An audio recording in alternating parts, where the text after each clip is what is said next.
je trouve que c'est très bien que l'équipe de formation nous ait proposé la lecture d'un évangile apocryphe. Vous l'avez lu? Hein? On va le lire ensemble. Donc ils n'y croyaient pas. Si des choses merveilleuses ont été vécues par l'entourage de Jésus, ça a été d'une manière extrêmement restreinte. Marie conservait toutes ces choses dans son cœur. Bon. Et il y a quelques personnes qui sont autour, qui sont là, peut-être des personnages historiques, mais qui sont là aussi pour signifier. Il faut bien comprendre ça. Essayez de ne pas, autant l'arrière-fond historique de Jésus, de l'histoire de Jésus et de son ministère, nous est accessible d'une certaine manière à partir de sa prédication. Hein. Et encore, vous vous rappelez comment on a insisté l'an dernier pour dire que l'évangile tel qu'il nous est présenté aujourd'hui est un montage. Hein, est un montage. Hein. Un montage qui consiste à nous faire un parcours, comme si Jésus était allé une seule fois de Galilée à Jérusalem. Hein. Donc il faut pas oublier ces transformations. Hein. Et les objections que tu fais, Monique, c'est toujours dans cette représentation que nous avions, hein, l'Évangile nous donne toute la vie du Christ depuis son enfance. C'est pas comme ça que ça s'est monté. Tu comprends? La même chose, on peut le dire pour l'ensemble de la Bible, hein, puisque pendant très longtemps, on a cru que la première page de la Bible nous racontait la préhistoire. Pendant très longtemps, on a cru que Adam et Ève étaient nos premiers parents. C'est-à-dire que nous faisions comme s'il s'agissait d'un récit historique.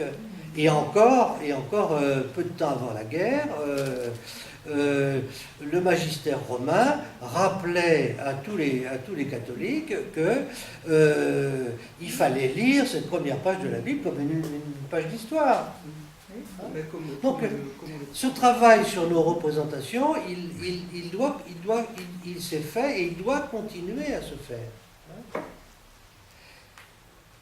C'est souvent par des choses négatives qu'on s'approche de la vérité.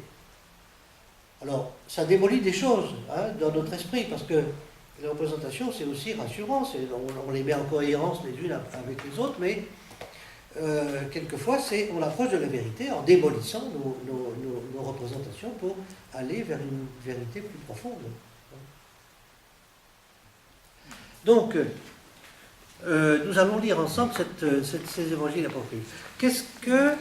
Rappelez un tout petit peu comment se sont constitués les évangiles. Hein. Il n'y avait pas de centralisation dans l'Église au 1er et au 11e siècle, c'est arrivé progressivement. Il y a eu une centralisation autour de Jérusalem, mais qui n'a pas duré longtemps, parce que la guerre s'est déclarée très vite. Hein. Et donc, après, il a fallu attendre au moins plus d'un siècle pour que Rome devienne un peu un centre, un peu de... Comment les chrétiens se sont débrouillés? Ils se sont débrouillés en se constituant en réseau. Ils se visitaient les uns les autres. Et dans chacune des communautés, à partir de la 2e génération, on a commencé à écrire. On a commencé à écrire la prédication des apôtres et ce qu'il fallait faire pour être chrétien. Donc, une diffusion de plusieurs évangiles, plusieurs témoignages des apôtres. Et au cours du second siècle, dans ce travail de réseau, les gens voyageaient beaucoup, hein, ils se communiquaient leurs textes, hein, et même si ces textes, comme on les voit pour les 4 évangiles, relèvent d'hypothèses théologiques différentes, hein, ils ont pu effectuer ce travail de reconnaissance mutuelle. C'est pour ça qu'on a 4 évangiles. Hein. Mais il n'y en avait pas que 4 à l'époque qui circulaient, il y en avait beaucoup d'autres, hein, qui toutes voulaient répondre à des questions précises. Hein. Le monde change, le monde changeait encore à l'époque. On ne pose plus du tout les mêmes questions que se posaient nos parents. Hein. On en pose d'autres. Hein, et on trouve que les questions que posaient quelquefois les parents n'étaient pas très intéressantes. Hein. Et un peu plus tard, eh bien, les enfants vont poser encore d'autres questions et ils vont trouver que les autres ne sont pas intéressantes. Et c'est ça le changement. Hein. Et donc, ces différents évangiles apocryphes sont faits pour répondre aux questions que se posaient les communautés chrétiennes. Cette question des origines de Jésus, qu'est-ce qui s'est passé avant sa prédication? Est-ce qu'on sait quelque chose? Plusieurs évangiles apocryphes essaient de répondre à cette question. Ils ne le font pas dans l'optique théologique de Luc qui dit Jésus le Messie est en rapport depuis toujours, depuis sa naissance, avec la source de la vie qu'il appelle le Père, mais dans l'optique de la recherche des preuves du miracle. Et donc, le texte qu'on va lire est dans cette optique-là.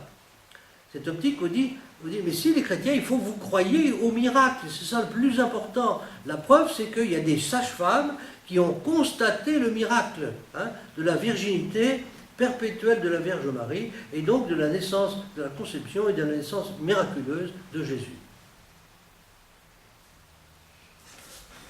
Est-ce que ces évangiles apocryphes ont été interdits dans l'Église? Non. Le critère, c'était est-ce qu'on les lit dans la liturgie ou pas? Et donc, ces évangiles ont continué à circuler dans l'Église, mais on ne lisait dans la liturgie que les 4 évangiles, comme étant la foi partagée par tous d'une manière sûre. On a continué à lire les apocryphes, et vous allez voir, je vais faire circuler l'icône de la Nativité. Vous allez voir dans le petit coin à gauche, ici, raconter en images l'histoire que nous allons lire des évangiles apocryphes. Vous avez ici 2 femmes, qui sont les sages-femmes, appelées par Joseph, au moment de l'accouchement quasiment prématuré, enfin un peu inattendu de Marie, et qui représente le bain de l'enfant. Le bain de l'enfant, et il y a on ajoute miracle au miracle, pensant qu'on apporte preuve à preuve. Est-ce que vous comprenez ce que je veux dire? C'est une impasse. Ici. Et à côté, vous avez le doute de Saint Joseph. Saint Joseph dans son coin, ici, et le diable qui vient lui suggérer à côté que est-ce que tout ça c'est bien sérieux? Voilà. Bon, donc ces objections qui sont devenues communes aujourd'hui, en fait, existent depuis les origines de l'Église, et il y a eu des réponses qui ont été apportées. Tu l'as trouvée ici? Elle est là, accrochée là. Elle est accrochée là. Donc, elle est habituelle, mais les évangiles apocryphes qui sont des récits populaires, mais qui on comprend pourquoi ils se sont développés. C'est-à-dire qu'au fur et à mesure on s'éloigne des faits, on a envie de savoir, d'avoir des détails, de savoir comment ça s'est passé. Et donc on donne des détails. Il n'y a jamais eu des plus dans ces évangiles? Alors, probablement que l'évangile celui-là qui est le plus ancien, probablement, le protévangile de Jacques, il y a des choses probablement vraies, mais invérifiables. Invérifiables. Du côté des preuves, c'est pas la peine. Et il faut le dire, non, on n'a pas de preuves. Est-ce que vous comprenez? Saint Marc ne nous raconte pas ça, et il nous raconte l'essentiel. La catéchèse donnée à Rome en l'an 70 ne comportait pas les évangiles de l'enfance. Et on transmettait tout l'essentiel sans cela. Et ça veut dire que ce qu'il y a de vérité dans les évangiles de l'enfance est déjà contenu dans le reste. Est-ce que vous comprenez ce que je veux dire? Ce qui est contenu dans les évangiles de l'enfance est déjà contenu dans le reste. Hein? Les évangiles de l'enfance ne sont qu'un développement de ce qui a été compris dans le reste. Hein? L'histoire des bergers, par exemple. Hein? L'histoire des... C'est les exclus. Ce sont les exclus. Hein? Ce sont les exclus. Jésus est venu pour les inclure. Hein? Jésus est venu pour les inclure. Hein? Et Marie, aussitôt après, réfléchit à tout ça dans son cœur et elle se dit, mais comment est-ce que le Dieu d'Israël, alors que moi j'ai été élevé dans l'application stricte de la loi, comment est-ce que Dieu peut appeler même ces gens qui sont complètement impurs? Hein? Elle ne comprend pas. Elle va comprendre lorsqu'elle va entendre la prédication de son fils et son comportement. C'est quand même une espèce de projection comme ça. Hein? C'est comme si Luc avait reconstitué autour de la naissance et de l'enfance du Christ un autre évangile. Tout l'évangile est déjà d'une certaine manière, l'essentiel de l'évangile est dans ces deux premiers chapitres. Hein, et ces deux premiers chapitres sont complètement déjà inclus dans la suite. Est-ce que vous comprenez comment ça fonctionne? Hein? Donc, ce n'est pas en contradiction. Hein? Pour Luc qui écrit ça, il n'est pas en contradiction, il est en train de, à travers un récit, comme il y en a tant dans l'Ancien Testament, de nous expliquer sa théologie. Et sa théologie, c'est que l'essentiel, c'est que la filiation divine de Jésus est déjà complètement acceptée à partir de sa résurrection, hein, et que ce n'est pas une filiation, une adoption, hein, mais que depuis les origines, hein, la parole de Dieu est incarnée dans le Fils. Il faut travailler par ensemble. Hein. L'ensemble.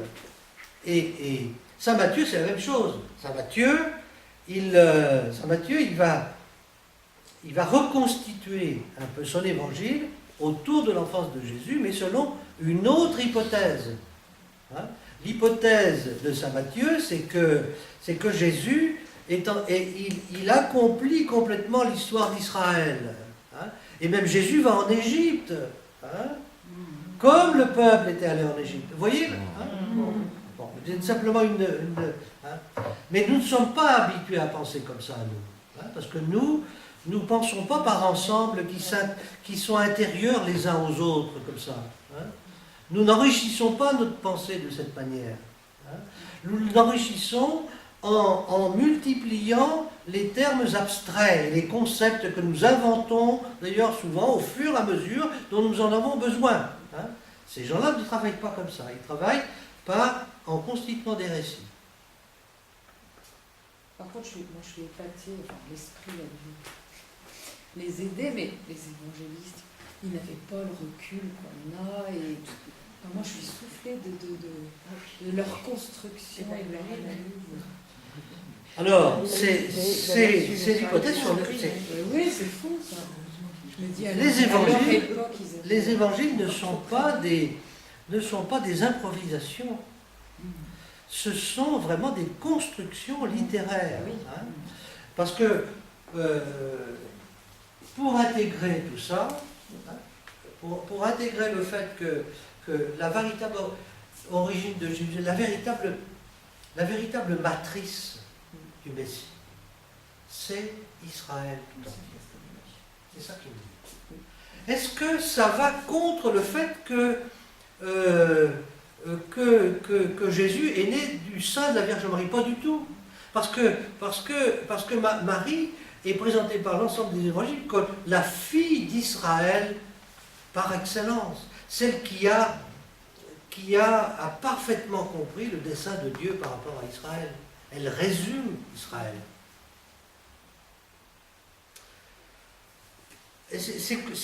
Pour nous, c'est difficile d'entrer dans cette manière de faire. ce travail de discernement, Assumé, quoi. ce travail de discernement que nous faisons aujourd'hui, il n'était pas indispensable autrefois, puisqu'il y avait une espèce de consensus. Et que malgré tout, la foi nous a été transmise, même si elle nous a été transmise dans des canaux qui n'ont pas marché d'ailleurs pour tout le monde. Il y a beaucoup de pertes. Il y a beaucoup de pertes, hein. Mais ce travail de discernement est pour nous absolument indispensable. Il est d'une certaine facilité. Il est compliqué pour la raison que j'ai dit, c'est-à-dire que la vérité est liée à la validité de la démonstration dans notre monde, mais en même temps, parce que les choses ne sont jamais simples, l'Occident est en train, il y a une espèce l'Occident qui s'est cru le seul universel dans le monde est en train de se rendre compte qu'il y a d'autres pensées complètement différentes qui se sont développées dans le monde. La pensée chinoise n'a rien à voir avec notre façon de penser. Hein. Bon, les Africains sont spontanément beaucoup plus capables d'entrer dans ce genre d'écriture et d'expression que nous. Hein. Parce qu'ils ne se posent pas tous ces problèmes. C'est la pensée magique. Alors, disons pensée symbolique. Hein. C'est la pensée symbolique, c'est différent. C'est un peu magique quelquefois. Quelquefois c'est magique, oui. Bon. On va finir quand même par lire le truc. Hein. Parce que c'est intéressant, c'est important de comprendre que là, chercher des preuves, c'est pas une direction